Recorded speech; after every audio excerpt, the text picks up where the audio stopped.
Hi dears, welcome to my channel magic moon ടാറ്റ് reading by Ammu. So ഇന്നത്തെ എൻ്റെ റീഡിങ്ങിലേക്ക് എല്ലാവർക്കും സ്വാഗതം. ഇതൊരു ജനറൽ റീഡിംഗ് ആണ്. നിങ്ങൾക്ക് റെസനേറ്റ് ചെയ്യുന്ന മാത്രം എടുക്കുക, അല്ലാത്ത കാര്യങ്ങൾ അവോയ്ഡ് ചെയ്യുക.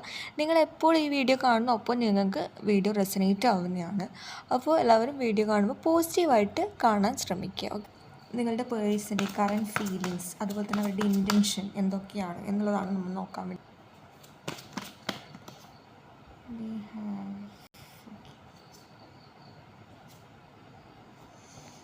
നമുക്ക് ബോട്ടം ഓഫ് ദ ഡേക്ക് ഇട്ട് നമുക്ക് 6 of Wands ആണ്. അപ്പോൾ ഇതിൽ പറയുന്നത് എന്താണെന്ന് വെച്ചാൽ, നിങ്ങളുടെ പേഴ്സൺ ഇപ്പോൾ കൂടുതലായിട്ട് കരിയർ റിലേറ്റഡ് ആയിട്ടുള്ള കാര്യങ്ങൾക്ക് കൂടുതൽ പ്രാധാന്യം കൊടുക്കുന്നതായിട്ട് കണക്കാക്കുന്നുണ്ട്. അതിന് കുറച്ചൊരു സ്റ്റെബിലിറ്റി കാണിച്ചാൽ മാത്രമേ നിങ്ങളുടെ അടുക്ക വരാൻ വേണ്ടി പറ്റുള്ളൂ, അല്ലെങ്കിൽ നിങ്ങളുടെ അടുക്ക പിടിച്ച് നിൽക്കാൻ പറ്റുള്ളൂ എന്നുള്ള ഒരു ചിന്തയൊക്കെ ഉണ്ടാവുന്നുണ്ട്.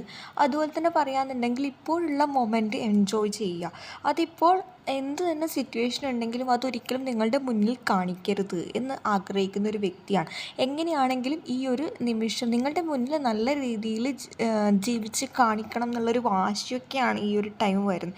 എങ്ങനെയെങ്കിലും നല്ല രീതിയിൽ പൈസ ഉണ്ടാക്കണം, എൻ്റേതായിട്ടുള്ള ഹാപ്പിനെസ്സിന് ഇമ്പോർട്ടൻ്റ് കൊടുക്കണം, എന്നിട്ട് മുന്നോട്ട് പോകണം എന്നുള്ള രീതിയിലാണ് ഇപ്പോൾ ചിന്തിക്കുന്നത്. നമുക്ക് നിങ്ങളോടുള്ള ഫീലിങ്സ് എന്താണെന്ന് നമുക്ക് നോക്കി നോക്കാം. Okay, source the page of cups. എപ്പോഴും പറയുന്ന പോലെ നിങ്ങളെക്കുറിച്ച് ഓർക്കുമ്പം ആ ഒരു മിസ്സിങ് ഫീലിംഗ് ഈ ഒരു പേഴ്സണുണ്ടെങ്കിലും അവിടെ ഒരു പല രീതിയിൽ ഈ ഒരു പേഴ്സൻ്റെ ചിന്തകളെ ബ്ലോക്കാക്കി നിൽക്കുന്ന ഒരവസ്ഥയിലാണ് കാണുന്നത്. അതായത് ഇവിടെ നോക്കുകയാണെങ്കിൽ സിറ്റുവേഷനിൽ സ്നേഹമുണ്ട്, മിസ്സിങ് ഉണ്ട്, അതുപോലെ തന്നെ നിങ്ങളോടൊരു കമ്മിറ്റ്മെൻറ്റ് തരണം എന്നുള്ള രീതിയിൽ കാണിക്കുന്നുണ്ട്. പക്ഷേ ഇപ്പോൾ എനിക്ക് മറ്റൊരു കാര്യങ്ങൾക്ക് നിങ്ങളെക്കാൾ കൂടുതൽ വേറൊരു സിറ്റുവേഷന് ഇമ്പോർട്ടൻ്റ് കൊടുത്തിട്ട് നിൽക്കുന്നതായിട്ടാണ് കണക്കാക്കുന്നത്. ഇപ്പോൾ എന്ത് തന്നെയാണെങ്കിലും ഈ ഒരു വ്യക്തിയുടെ ഇമോഷൻസിന് ഇമ്പോർട്ടൻ്റ് കൊടുക്കാതെ കൂടുതലായിട്ടും എംപറർ മോഡ്, അതായത് ഒരു രാജാവിൻ്റെ പ്രൗഢിയോടുകൂടി ഒരാളുടെ മുന്നിലും തല കുനിക്കാതെ എന്നുള്ള രീതിയിലൊക്കെ വളരെ ബോൾഡായിട്ട് നിൽക്കുകയാണ്. പക്ഷെ ഉള്ളിൻ്റെ ഉള്ളിൽ ആ ഒരു മിസ്സിങ് ഫീലിംഗ് ഒക്കെ നല്ല രീതിയിൽ ഉണ്ടാവുന്നുണ്ട്. അതുപോലെ തന്നെ പറയുകയാണെന്നുണ്ടെങ്കിൽ ഇവിടെ കൂടുതലായിട്ടും ഈ സിറ്റുവേഷനിൽ വാശിയുണ്ട്, ദേഷ്യമുണ്ട്, അതുപോലെ തന്നെ നിങ്ങളെ വെയിറ്റിങ്ങും ചെയ്യുന്നുണ്ട്. എല്ലാം കൂടി മിക്സാക്കിയ ഒരു അവസ്ഥയിലാണ്. പക്ഷെ ഒന്നും ചെയ്യാൻ പറ്റാത്ത, ഒരു ആക്ഷൻ എടുക്കാൻ പറ്റാത്ത ഒരു രീതിയിലാണ് നിൽക്കുന്നത്. അപ്പോൾ പോലും ഈ ഒരു വ്യക്തി ഒരു എംപറർ മോഡിൽ നിൽക്കുന്നുണ്ടെങ്കിൽ പോലും ഇവിടെ നമുക്കൊരു ഫുൾ കാർഡും കൂടി നമുക്ക് ഇതിൻ്റെ കൂടെ കിട്ടിയിട്ടുണ്ട്. അതായത് ഒരു പുതിയൊരു തുടക്കം ആ ഒരു വ്യക്തി ആ ഒരു ടൈമും ആഗ്രഹിക്കുന്നുണ്ട് എന്നുള്ള രീതിയിലാണ്. അതായത് പെട്ടെന്ന് നിങ്ങളുടെ അടുക്ക വന്നിട്ട് ഒരു കമ്മിറ്റ്മെൻറ്റ് തരിക എന്നുള്ളത് ഈ ഒരു വ്യക്തിയുടെ ആഗ്രഹമാണ്. പക്ഷെ നിങ്ങളെ മുന്നിൽ ആ ഒരു വ്യക്തി അല്ലെങ്കിൽ താണു പോകുമോ എന്നുള്ള രീതിയിലൊരു ചിന്തയൊക്കെയാണ് ഈ ഒരു വ്യക്തിയെ വീണ്ടും നിങ്ങളോടുള്ള തോട്ടിൽ നിന്നും പിന്തിരിപ്പിക്കുന്നത് എന്നുള്ള രീതിയിലാണ് കാണിക്കുന്നത്. അതുപോലെ തന്നെ പറയാമെന്നുണ്ടെങ്കിൽ ഇവിടെ ഈ ഒരു വ്യക്തിക്ക് ഒരുപാട് ഓപ്ഷൻസ് ഉള്ളതായിട്ട് കണക്കാക്കുന്നുണ്ട്. അതായത് ഒന്നിലൊന്നും നിൽക്കാതെ കുറച്ച് പേരുടെ പേഴ്സ് എന്ന് പറയുന്നത് ഇത് കഴിഞ്ഞാൽ അത് കഴിഞ്ഞാൽ വേറെ ഒന്ന്, അങ്ങനെ ഓരോരോ ഓപ്ഷനിലേക്ക് ചാടി പോകുന്ന കുറച്ച് പേഴ്സണേയും ഇതിൻ്റെ അടുക്ക ഉണ്ട്. പക്ഷേ അവരോളം അല്ലെങ്കിൽ നിങ്ങൾ ആ ഒരു വ്യക്തിക്ക് കൊടുത്ത കെയറൊക്കെ ആ ഒരു വ്യക്തിയുടെ മനസ്സിലുണ്ട്. പക്ഷേ അവിടെ നിങ്ങളായിട്ട് വരട്ടെ. കാരണം എനിക്കിപ്പോൾ ഒരുപാട് ഓപ്ഷൻസ് ഉണ്ട്, ഞാൻ അതിൻ്റെ പിന്നാലെ പൊക്കോളാം, അല്ലാതെ വീണ്ടും ഒരു സിറ്റുവേഷൻഷിപ്പിൽ ഞാൻ ഒതുങ്ങാൻ അല്ലെങ്കിൽ നിങ്ങളിൽ മാത്രം ഒതുങ്ങില്ല എന്നുള്ള രീതിയിലൊക്കെ പറഞ്ഞു പോയിട്ടുള്ള പേഴ്സണേയും എനിക്കിവിടെ നല്ല രീതിയിൽ ഫീൽ ചെയ്യുന്നുണ്ട്. അതുപോലെ തന്നെ പറയാമെന്നുണ്ട്, അതുകൊണ്ട് തന്നെ ആയിരിക്കാം ചിലപ്പോൾ ഇവിടെ എംപറർ മോഡ്, ഒരുപാട് ഓപ്ഷൻ്റെ ഇടയിൽ എനിക്കിപ്പോൾ ഒരാളെ മാത്രം ഡിപ്പെൻഡ് ചെയ്ത് നിൽക്കാൻ പറ്റില്ല എന്നുള്ള രീതിയിലൊക്കെ ചിന്തിക്കുന്നുണ്ട്. അതുപോലെ തന്നെ ഇവിടെ ഒരു സിറ്റുവേഷനാണ് നിങ്ങളുടെ ഇടയിൽ ഒരു വില്ലനായി മാറിയത് എന്ന് തോന്നുന്നവർക്ക് ഇവിടെ ആ ഒരു സിറ്റുവേഷൻ മാറ്റിയിട്ട് വരണം. പക്ഷേ ഇപ്പോഴും ടൈം ആയിട്ടില്ല. ടൈം ആകുമ്പോൾ ഒരു ആക്ഷൻ എടുത്ത് വരാം, അത്ര വരെ ടൈം ആയിട്ടില്ല, വെയിറ്റ് ചെയ്ത് നിൽക്കാം എന്നുള്ള ഒരു കോൺസെപ്റ്റിലാണ് അവരവിടെ നിൽക്കുന്നത്. അവരവിടെ നിൽക്കത്തേ ഉണ്ടാവുള്ളൂ എന്നുള്ള രീതിയിലൊക്കെയാണ് കാണിക്കുന്നത്. കാരണം ഒരു ആക്ഷൻ എടുത്ത് വരണ്ടേ, അവിടെ ചിന്തിച്ചാൽ മാത്രം മതി, ഒരു എഫേർട്ടല്ലേ എടുക്കേണ്ടത്. അപ്പോൾ ആ ഒരു എഫേർട്ട് എടുക്കുമ്പോഴാണ് ഇവിടെ ഒരു എംപറർ മോഡ് കാണിക്കുന്നത്. അതായത് എനിക്ക് എൻ്റെ ഫീലിങ്സും എൻ്റെ ഇമോഷൻസും എത്രത്തോളം നിങ്ങളുടെ ഫീലിങ്സ് എത്രത്തോളം ഇമ്പോർട്ടൻ്റ് ആണോ അതുപോലെ തന്നെയാണ് എൻ്റെ ഫീലിങ്സ് ഇമ്പോർട്ടൻ്റ് എന്നുള്ള രീതിയിലാണ് കാണിക്കുന്നത്. രണ്ടുപേരും നല്ല രീതിയിൽ കട്ടക്ക് നിൽക്കുന്നുണ്ട്. ചിലപ്പം മുന്നത്തെ ഒരു രീതിയിൽ നിങ്ങൾക്ക് ആ ഒരു പേഴ്സൺ അത്ര ഇമ്പോർട്ടൻ്റ് ആയതുകൊണ്ട് നിങ്ങൾ ഒരുപാട് വിട്ടുകൊടുത്തതായിട്ടുണ്ടാവും. പക്ഷേ ഈ ഒരു സമയം നിങ്ങളും നല്ല ടൈറ്റ് കോമ്പറ്റീഷൻ മാതിരി അങ്ങനെ പിടിച്ച് നിൽക്കുന്നതായിട്ട് കണക്കാക്കുന്നുണ്ട്. രണ്ടുപേരും ഇഞ്ചോടിഞ്ച് പോരാട്ടം എന്നൊക്കെ പറയില്ലേ, ആ ഒരു ലെവലിലൊക്കെ പോകുന്നുണ്ട്. നമുക്ക് നോക്കാം ഈ ഒരു പേഴ്സൺ ഫ്യൂച്ചറിൽ നിങ്ങൾക്ക് എന്തെങ്കിലും കമ്മിറ്റ്മെൻറ്റ് തരാൻ ആഗ്രഹിക്കുന്നു. Death card.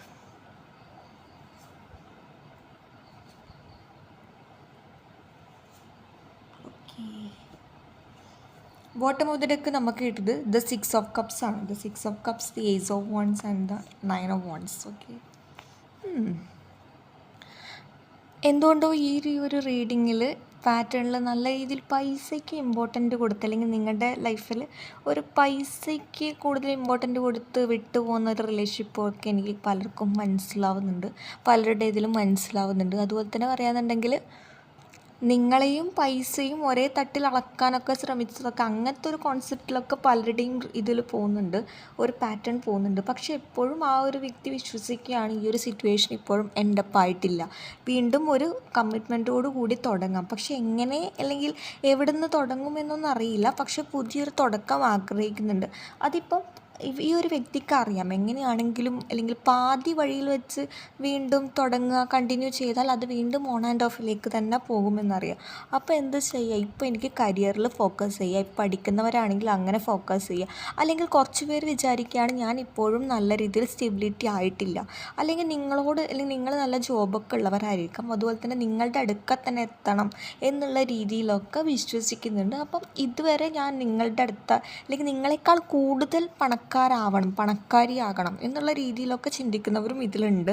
എങ്ങനെയോ നല്ല രീതിയിൽ മണിക്ക് ഈ ഒരു റിലേഷൻഷിപ്പിൽ കുറേ ആളെ സംബന്ധിച്ച് ഇമ്പോർട്ടൻ്റ് കാണിക്കുന്നുണ്ട്. അതുപോലെ തന്നെ പറയാമെന്നുണ്ടെങ്കിൽ ഈ ഒരു റിലേഷൻഷിപ്പ് തുടങ്ങാൻ കാരണം തന്നെ ഇവിടെ നിങ്ങളോടുള്ള ആ ഒരു പേഴ്സൻ്റെ ഓർമ്മയാണ്, നിങ്ങളുമായിട്ട് ഷെയർ ചെയ്ത മൊമെൻ്റാണ്. ഇനിയിപ്പോൾ നിങ്ങൾ തമ്മിൽ കണ്ടിട്ടില്ല, അങ്ങനെയാണെങ്കിൽ നിങ്ങളുമായിട്ട്, അല്ലെങ്കിൽ ആ ഒരു ചാറ്റിംഗ് മൊമെൻ്റ് ഉണ്ടാവുമല്ലോ, അതിലൂടെ ആ ഒരു വ്യക്തി നിങ്ങളെ മിസ് ചെയ്യുന്നുണ്ട്. അതുപോലെ തന്നെ നിങ്ങളുടെ സംസാര രീതി നല്ല രീതിയിൽ ആ ഒരു വ്യക്തി മിസ് ചെയ്യുന്നുണ്ട്. അതായത് ഓടിച്ചെന്ന് നിങ്ങളോട് സംസാരിക്കാൻ തോന്നുന്നുണ്ട്, അപ്പോഴൊക്കെ പറ്റില്ല എന്നറിയുമ്പോൾ ഇവിടെ നമുക്ക് ദ 4 ഓഫ് സോഡ്സ് കിട്ടിയിട്ടുണ്ട്. അത്രയ്ക്കും പെയിൻഫുൾ ആയിട്ടുള്ള സിറ്റുവേഷനിലൂടെയാണ് കടന്നു പോകുന്നത്. പക്ഷെ അതൊരിക്കലും നിങ്ങളെ കാണിക്കരുത്, നിങ്ങൾ അറിയരുത് എന്നുള്ള ചിന്തയിലെല്ലാം ഒളിപ്പിച്ച് വെക്കാൻ വളരെ മിടുക്കന്മാരുമാണ് എന്ന് പറയാതിരിക്കാൻ വയ്യ. അതുപോലെ തന്നെ പറയാന്നുണ്ടെങ്കിൽ ആ ഒരു പേഴ്സൺ വിചാരിക്കുകയാണ് ഇപ്പോഴുള്ള സിറ്റുവേഷൻ എന്ത് തന്നെ ആയിക്കോട്ടെ അതൊക്കെ മാറ്റിയിട്ട് ഫ്യൂച്ചറിൽ നല്ല കമ്മിറ്റ്മെൻറ്റോട് കൂടി തന്നെ വരണം. അപ്പോഴെന്താണ് അവരുടെ കയ്യിൽ പൈസ ഉണ്ടാകും. അതുപോലെ തന്നെ നിങ്ങളോട് വീട്ടിൽ വന്ന് ചോദിക്കണം, നിങ്ങളെ വീട്ടിൽ വന്ന് ചോദിക്കണം. അതിനിപ്പോൾ മാരേജ് കഴിഞ്ഞ ഒരു വ്യക്തിയാണെങ്കിൽ, ഇപ്പോൾ നിങ്ങളിപ്പോൾ ജോലി ചെയ്യുകയാണെങ്കിൽ നിങ്ങളെക്കുറിച്ച് ഓർത്ത് ആ ഒരു വ്യക്തിക്കൊരു റെസ്പെക്റ്റൊക്കെ ഉണ്ടാവുന്നുണ്ട്. കാരണം നിങ്ങൾ എല്ലാം കൊണ്ടും തികഞ്ഞവരാണെന്നുള്ളൊരു ചിന്തയൊക്കെ ഈ ഒരു വ്യക്തിക്ക് ഉണ്ടാവുന്നുണ്ടാവും. പക്ഷേ പാസ്റ്റിൽ നിങ്ങളെക്കുറിച്ച് പല രീതിയിൽ കുറ്റം പറഞ്ഞൊരു വ്യക്തിയാണെങ്കിൽ, അല്ലെങ്കിൽ ആ ഒരു വ്യക്തിക്ക് ആ ഒരു വ്യക്തിയുടെ തെറ്റ് നല്ല രീതിയിൽ ബോധ്യപ്പെട്ട് തുടങ്ങിയിട്ടുണ്ട് എന്നുള്ളത് തന്നെയാണ് പറയാനുള്ളത്. അതുപോലെ തന്നെ പറയാമെന്നുണ്ടെങ്കിൽ ഈ ഒരു വ്യക്തി നിങ്ങളുടെ മനസ്സിന് ഒരുപാട് വേദനിപ്പിച്ചിട്ടുണ്ടെന്ന് ഈ ഒരു വ്യക്തിക്ക് അറിയാം. അതുപോലെ തന്നെ ഇപ്പോൾ തെറ്റുകൾ റിയലൈസ് ചെയ്യുന്നു, അതായത് ഓരോരോ കാര്യങ്ങൾ തിരിച്ചറിഞ്ഞ് വന്നിരിക്കുന്നു. അതായത് നിങ്ങളൊന്ന് മാറി നിൽക്കുമ്പോഴാണ് നിങ്ങളുടെ വില എത്രത്തോളമാണെന്ന് മനസ്സിലാവുന്നത്. പക്ഷേ ഈ ഒരു വ്യക്തി വിചാരിക്കുകയാണ് ഞാനിപ്പോൾ ഈ ഒരു റിലേഷൻഷിപ്പിൽ എന്ത് എഫേർട്ട് എടുത്താലും അത് ഒരിക്കലും അർത്ഥവത്തായിട്ട് മാറില്ല എന്ന് പറയാറില്ലേ, മീനിങ്ലെസ് ആയിട്ട് മാറും എന്നുള്ളത് തന്നെയാണ് പറയാനുള്ളത്. അതായത് അവിടെ ഞാൻ നിങ്ങളുടെ മുന്നിൽ താവുമെന്നല്ലാതെ അതിന് വലിയ കാര്യമായിട്ട് മാറ്റമൊന്നും ഉണ്ടാവില്ല എന്നുള്ള രീതിയിലൊക്കെ പലരും വിശ്വസിക്കുന്നുണ്ട്. ഇങ്ങനെ വിശ്വസിക്കുകയാണെങ്കിൽ നിങ്ങൾ ഒരുപാട് ചാൻസ് കൊടുത്ത് അത്രയും ഈ ഒരു വ്യക്തി അർഹിക്കാത്ത രീതിയിൽ ഒരുപാട് ചാൻസ് കൊടുത്തിട്ടുണ്ടാവും എന്നുള്ള രീതിയിൽ തന്നെയാണ് ഓരോരോ കാർഡ്സും പറയുന്നത്. കാരണം വീണ്ടും അങ്ങനെ നിങ്ങളുടെ അടുക്ക വരാൻ, അല്ലെങ്കിൽ ഓൺ ആൻഡ് ഓഫിൽ പോകുന്ന വ്യക്തികളാണെങ്കിൽ പോലും നിങ്ങളുടെ അടുക്ക വരാൻ ഒരു ഡിസ്റ്റൻസ് വെച്ച് കീപ്പ് ചെയ്ത് നിൽക്കുന്നുണ്ടെങ്കിൽ അതിന് പിന്നിൽ ആ ഒരു വ്യക്തിക്ക് മനസ്സിലായിട്ടുണ്ട് ഈ ഒരു വ്യക്തി അത്രയ്ക്കും ഹേർട്ട് ചെയ്തിട്ടുണ്ട്. എല്ലാവരുടെയും കാര്യമല്ല, കുറച്ച് പേരുടെ അങ്ങനെ ഒരു രീതിയിൽ എനിക്ക് ഫീൽ ചെയ്യുന്നുണ്ട്. അതുകൊണ്ട് അതെടുത്ത് പറഞ്ഞു എന്നേ ഉള്ളൂ. അപ്പോൾ എങ്ങനെയാണെങ്കിലും ഈ ഒരു പേഴ്സണെ നിങ്ങളുമായിട്ടുള്ള മെമ്മറീസ് ഉണ്ട്, നിങ്ങളെ ഓർക്കുന്നുണ്ട്. നിങ്ങളെ ഓർക്കുമ്പോൾ വീണ്ടും ഒന്ന്, അല്ലെങ്കിൽ നിങ്ങളുമായിട്ട് സംസാരിക്കാൻ പറ്റിയിട്ടുണ്ടെങ്കിൽ എന്നുള്ള രീതിയിൽ ആഗ്രഹിക്കുന്നുണ്ട് എന്നുള്ളതൊക്കെയാണ് മനസ്സിലാക്കാൻ വേണ്ടി പറ്റുന്നത്. ഓക്കെ, ഇനി നമുക്ക് ഈ ഒരു സിറ്റുവേഷൻ നിങ്ങൾ എന്താണ് ചെയ്യേണ്ടതെന്ന് നമുക്ക് നോക്കാം. സ്ട്രെങ്ത് കാർഡാണ്. The strength card, the wands card, the king of wands card and the tower card. Okay, got it. ഇയാളെ സംബന്ധിച്ച് വീൽ ഓഫ് ഫോർച്യൂൺ, അതായത് കാലചക്രം തിരിഞ്ഞ് ഈ ഒരു പേഴ്സൺ നിങ്ങളുടെ അടുക്ക തന്നെ വരും. പക്ഷേ ഇവിടെ കാണിക്കുന്ന ഒരു കാര്യം എന്താണെന്ന് വെച്ചാൽ, വീണ്ടും ഈ ഒരു പേഴ്സണിൻ്റെ സ്വഭാവം ആദ്യം നല്ല രീതിയിൽ പോയിട്ട് വീണ്ടും ഓൺ ആൻഡ് ഓഫിലേക്ക് പോകാൻ വേണ്ടിയിട്ട് ചാൻസ് ഉണ്ട്. അപ്പോൾ ഇവിടെ നിങ്ങൾക്ക് ഒരു കറക്റ്റായിട്ടുള്ള ഒരു ഡിസിഷൻ എടുക്കേണ്ടത് നിങ്ങളാണ്. നിങ്ങളുടെ നേരെയാണ്, നിങ്ങളുടെ അനുകൂലമായിട്ടാണ് കാലചക്രം തിരിയാൻ വേണ്ടി പോകുന്നത് എന്നാണ്. കാരണം ഇവിടെ നിങ്ങൾ ഒരുപാട് വിഷമിച്ചിട്ടുണ്ട്, അതുപോലെ തന്നെ അന്നേരം നിങ്ങളുടെ കൂടെ ഈ ഒരു പേഴ്സൺ ഓൺ ആൻഡ് ഓഫിലേക്ക് ഇവരുടെ സന്തോഷം തേടി പോയിട്ടുണ്ട്. അതിപ്പോൾ സിറ്റുവേഷൻ ആണെങ്കിലും പേഴ്സൺ. അപ്പോഴൊന്നും നിങ്ങളുടെ ഇമോഷൻ സൈഡ് ഒരിക്കലും ആ ഒരു വ്യക്തി കണ്ടിട്ട് പലരെയും സംബന്ധിച്ച് അതൊരു കളിയാക്കലായിട്ട് പോലും മാറിയിട്ടുണ്ട് എന്നുള്ള രീതിയിലാണ് വായിക്കാൻ വേണ്ടി പറ്റുന്നത്. അപ്പോൾ നിങ്ങൾ വിചാരിക്കുക, ഈ ഒരു വ്യക്തിയുടെ വീണ്ടും ഒരു കളിപ്പാഠമായിട്ട് മാറണോ, അല്ലെങ്കിൽ ഇവർ വീണ്ടും ഇമോഷണലായിട്ട് കളിക്കാൻ വീണ്ടും ചാൻസ്. അതായത് ഒരു സൈഡിൽ കുറച്ച് ഓപ്ഷൻസൊക്കെ ഒരുപാട് ഉള്ളവരാണെങ്കിൽ വീണ്ടും നിങ്ങളുടെ ഭാഗത്ത് വന്നിട്ട് അല്ലെങ്കിൽ നിങ്ങളായിരുന്നു ശരിയെന്ന് മനസ്സിലാക്കി അവർക്ക് വേറൊരാൾ കിട്ടുമ്പോൾ വീണ്ടും പോകാനുള്ള ചാൻസ് ഉണ്ട്.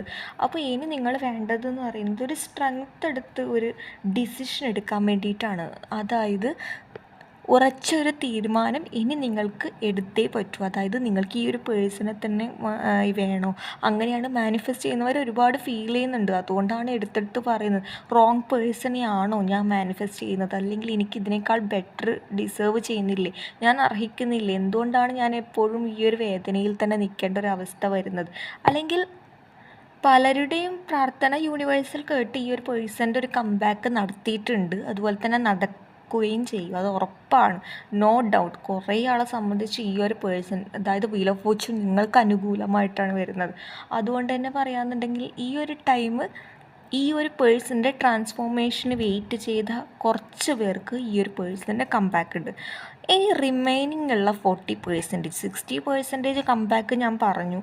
ബാക്കി 40% ആയിട്ടുള്ള ആൾക്കാരോട് എനിക്ക് പറയാനുള്ളത്, നിങ്ങളൊരു കാര്യം ഓർക്കുക, നിങ്ങളിപ്പം ഓപ്ഷനിലാണ് പെട്ടിട്ടുള്ളത്, അല്ലെങ്കിൽ ആ ഒരു വ്യക്തി വേറൊരാളുമായിട്ട് അല്ലെങ്കിൽ third party situation as a person ഉള്ളവർക്കാണെങ്കിൽ ഇത് നിങ്ങൾ നല്ല രീതിയിൽ ചിന്തിക്കേണ്ടതുണ്ട് എന്നുള്ളതാണ് കാണിക്കുന്നത്. ഇനിയുള്ള ടൈം നിങ്ങൾ മാനിഫെസ്റ്റ് ചെയ്യുന്നുണ്ട്, അത് നല്ല രീതിയിൽ വർക്കാവുന്നുമുണ്ട്. അതുപോലെ തന്നെ ആ ഒരു വർക്കിംഗ് എന്ന് പറയുന്നത് ആ ഒരു പേഴ്സണ് പലരെയും സംബന്ധിച്ച് ഒരു മെമ്മറീസ് എന്നുള്ള ഒരു രീതിയിലേക്കാണ് മാറുന്നത്. അതായത് നിങ്ങളെക്കുറിച്ച് ഓർമ്മ വരുന്നു, അതായത് നിങ്ങൾ മാനിഫെസ്റ്റ് ചെയ്യുന്ന സമയത്ത് ഓർമ്മ വരുന്നു, പിന്നെ കുറച്ച് മൊമെൻറ്റ് കഴിഞ്ഞിട്ട് ആ ഒരു വ്യക്തി അത് മറക്കുന്നു, പിന്നെ വീണ്ടും മാനിഫെസ്റ്റിലേക്ക് പോകുമ്പോൾ വീണ്ടും ആ ഒരു ഓർമ്മ ഒരു മൊമെൻറ്റിലേക്കായിട്ട് മാറുന്നുണ്ട്.